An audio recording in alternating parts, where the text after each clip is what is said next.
Bonjour. Alors, est-ce que vous pourriez commencer par présenter votre équipe ? Vous êtes qui ? On est donc Intech, donc l'équipe de robotique de Télécom Sud Paris, Ok, donc école d'ingénieurs à Évry. d'accord.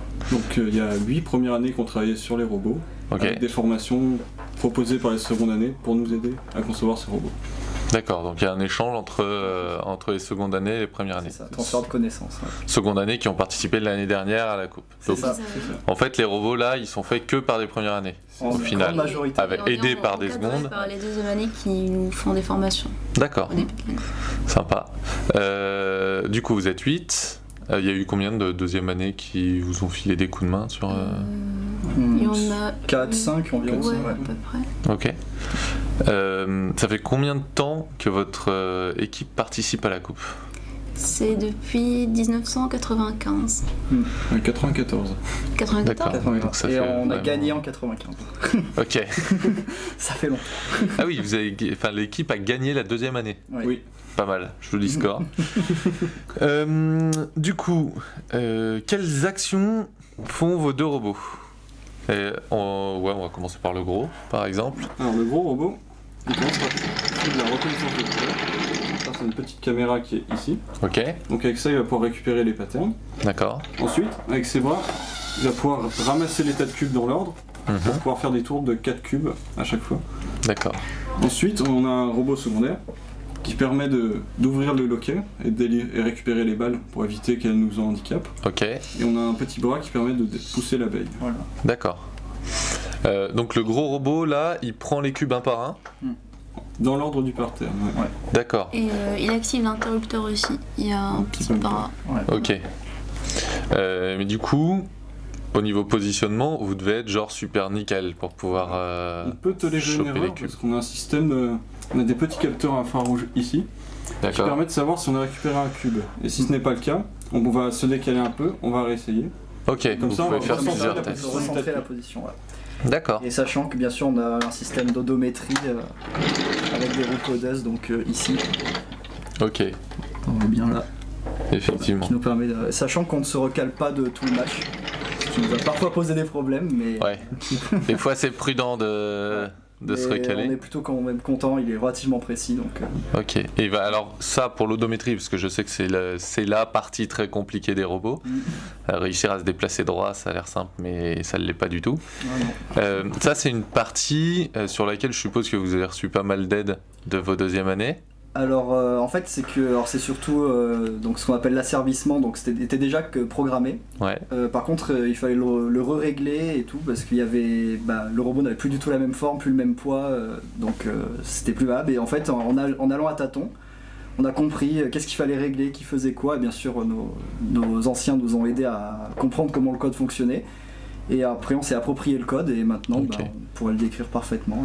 d'accord. Et au niveau méca, vous êtes reparti d'un design qui avait été fait les années précédentes ou vous avez tout redesigné de vous-même ? Alors on est parti d'un bloc moteur qui est tout au centre du robot. Ça va être dur de On se Ouais, il est un peu transmet plus d'année en année.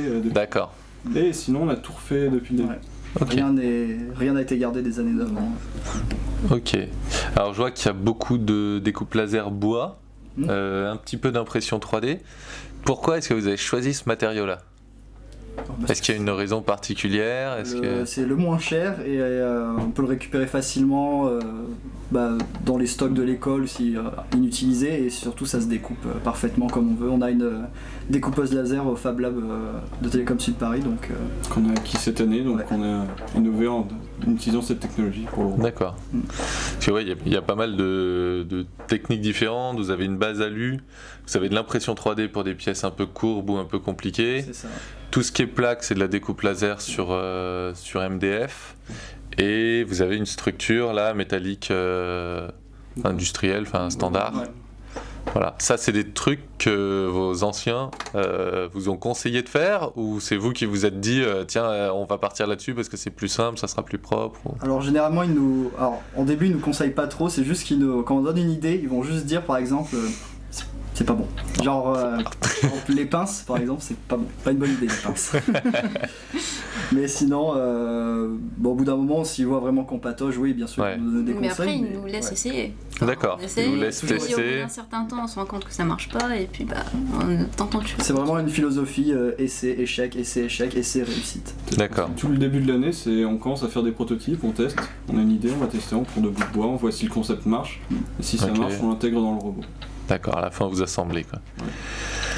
Le petit robot, il a des magnifiques roues de roller. Oui. Du coup elles sont entraînées je suppose. Oui, alors il y a Un petit moteur derrière. Alors je vais te le montrer comme ça. Alors il y a un moteur qui entraîne une courroie, qui D'accord. entraîne l'axe à l'arrière. Et donc si on lui, oui il y a un seul axe pour les 2 roues, C'est donc ça. il peut aller que tout droit. C'est ça. Ok. Et lui par exemple, alors à la Coupe de France on n'avait pas du tout ce robot secondaire là. Mhm. Il était censé faire les balles mais il les faisait très mal. D'accord. Donc lui on l'a construit avant-hier soir, enfin juste avant de venir ici en une nuit. D'accord, vous l'avez fait spécialement pour la Coupe d'Île-de-France. Ça s'était rajouté un petit challenge, c'est ceux qui codaient d'habitude se sont mis à la méca, Ouais, et et ceux qui inversement. faisaient la méca se sont mis sur le Ça code. se voit pas du tout. C'est Il est c'est magnifique. complètement parfait.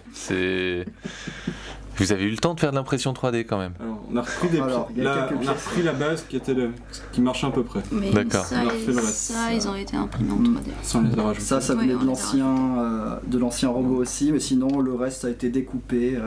Tout. Pareil, Ok. la carte Elex c'est celle de l'ancien robot aussi. D'accord. Et du coup, à propos de Cartelec, qu'est-ce qui pilote votre robot? C'est quoi comme type de microcontrôleur ou- On a Une architecture assez complexe, c'est pour tout ce qui est de partie bas niveau, on a une petite ici qui est cachée par ici. Voilà, ça va Ok, être dur de la montrer. tout au fond là, Tout au fond, là. elle est un peu caché. Elle va s'occuper de tout ce qui est partie bas niveau. Ok, Pour la partie haut niveau, on a une Raspberry Pi qui va s'occuper de récupérer les images de la caméra et de contrôler le lidar aussi. d'accord. Donc elle va gérer toute la partie haut niveau et capteur. L'intelligence du match, c'est-à-dire la stratégie à adopter si on voit un ennemi ou pas, c'est la Raspberry qui gère et elle envoie ses ordres via Ethernet à la Tinzi qui est ici et qui elle s'occupe d'appliquer les Pilote ordres les au cerveaux, contrôleur, tout ça. voilà. Ok, d'accord. Du coup, votre tourelle de détection, vous l'utilisez pour quoi? C'est pour détecter les adversaires ou pour savoir si votre petit robot a réussi à se déplacer ou... Alors c'est principalement pour détecter les adversaires, et tenter Ok. de les éviter ou si on trouve pas de chemin d'évitement de passer sur une autre stratégie. D'accord. Sachant que pareil à la Coupe de France on n'avait pas de lidar, il a été implémenté entre la Coupe de France et la Coupe d'Île-de-France. Ok. Donc avant on avait les capteurs à ultrasons qu'il y a ici, Ultrason, ouais. qu'on a gardé par sécurité parce qu'on Il sait vaut jamais. mieux. La redondance. Ouais, c'est toujours bien la redondance. Mais sinon, voilà, donc son but c'est vraiment de savoir où est l'ennemi et d'adopter une stratégie en fonction de ça. Ok. Donc ouais, dans la stratégie, vous avez quand même une stratégie qui vous permet de switcher entre plusieurs options et de choisir la meilleure à un moment donné. C'est ça. Oui. Enfin, par exemple, si on détecte un ennemi qui est juste en face des tas de cubes, Ouais. on Vous allez essaie pas dessus. d'esquiver d'abord, mais si on n'y arrive pas, on part faire autre chose. Ok.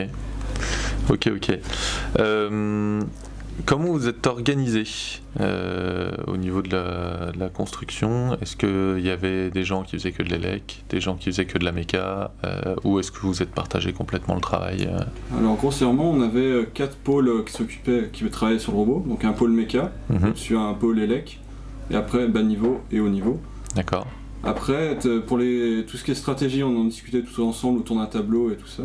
Ok. Et sinon, il y a vraiment ces 4 pôles. Après, c'est pas interdit qu'il y en ait un qui fait de l'élec, qui peut faire un peu de méca Ouais. aussi. Sachant qu'en tout début d'année c'est surtout que de la méca parce Tout le que monde fait de c'est la méca. base de tout. Donc tout le monde fait des prototypes. D'accord. Et après on passe à l'électronique, au code. Mais au début, tout le monde a fait de la méca.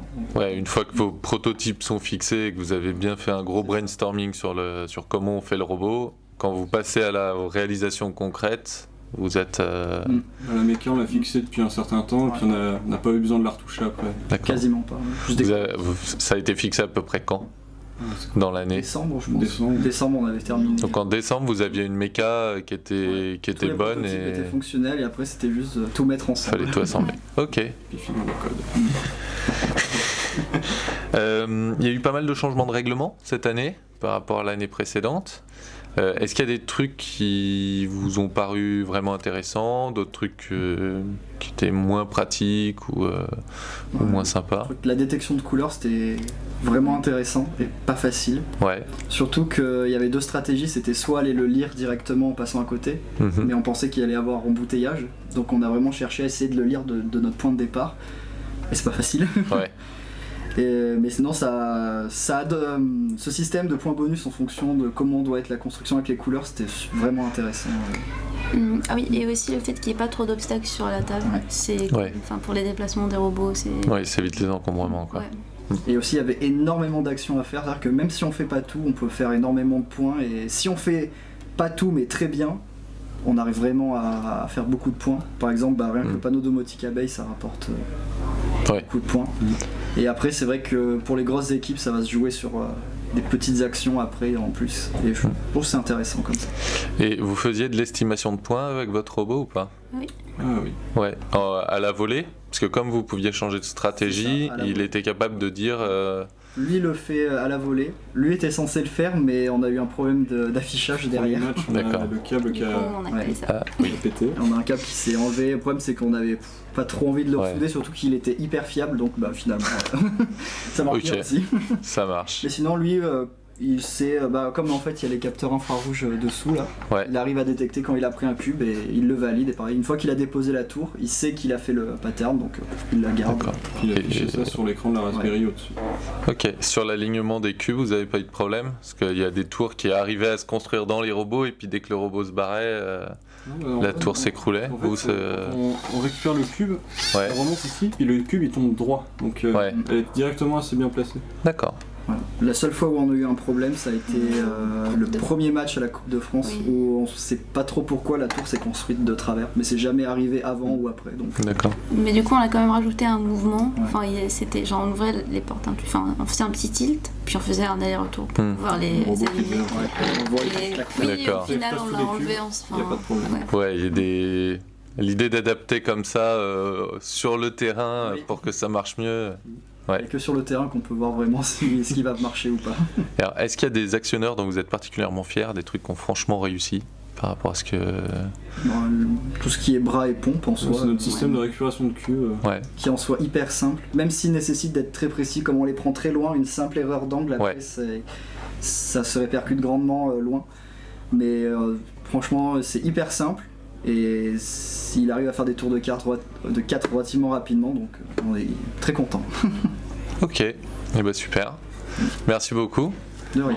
Et puis bonne chance pour la suite. Vous avez encore des matchs là? Non, c'est terminé. C'est fini? Bon. Et merci.